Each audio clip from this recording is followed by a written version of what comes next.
மையவாடிக்கு போகும்போது சொல்ல வேண்டிய யதார்த்தமான துவா, அஸ்ஸலாமு அலைக்கும் தார கௌமின் முஃமினீன் வ இன்னா இன்ஷா அல்லாஹு பிக்கும் லாஹிகூன். அல்லாஹ்வுடைய சாந்தியும் சமாதானம் உங்கள் மீது உண்டாகட்டும். நீங்கள் முன்னே சென்று விட்டீர்கள், நாங்கள் பின்னால் வரப்போகிறோம்.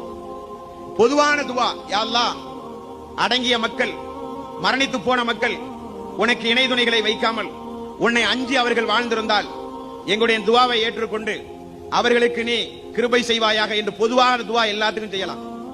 நம்முடைய இஸ்லாமிய சமூகத்தில் யாராவது மௌத்தா போயிட்டாங்கன்னு சொன்னா திருமறை குர்ஆனை ஓதுவாங்க. 3, 7, 40 வருடம் என்றெல்லாம் பல சடங்கு சம்பிரதாயங்களை செய்து முழு குர்ஆனையும் ஓதி இப்படி நாம ஓதுறதுனால அவருக்கு நன்மை கிடைக்கும்னு ஒரு தப்பான ஒரு சிந்தனையில் நம்முடைய இஸ்லாமிய சமூகம் இருக்குது. அதுக்கெல்லாம் கூலி கிடைக்காதுங்க. நபிகள் நாயகம் ஸல்லல்லாஹு அலைஹி வஸல்லம் சொன்னாங்க, ஒரு மனிதன் மரணித்து விட்டால் அவனை உறவினர்கள் எல்லாம் தூக்கிச் செல்கிறீர்கள். அவரை கொண்டு போய் அடக்கி விட்டால் அத்தோடு நீங்கள் அவனை விட்டும் பிரிந்து விடுகிறீர்கள். ஆனால் அந்த மனிதனை விட்டும் பிரியாதது எது தெரியுமா? நபிகள் நாயகம் ஸல்லல்லாஹு அலைஹி வஸல்லம் அவர்கள் சொன்னார்கள், அந்த மனிதன் சாலிகான பிள்ளைகளை பெற்றெடுத்திருந்தால் அந்த பிள்ளைகள் செய்கிற ஒட்டுமொத்த இபாதத்திலும் பெற்றோர்களுக்கு பங்குண்டு.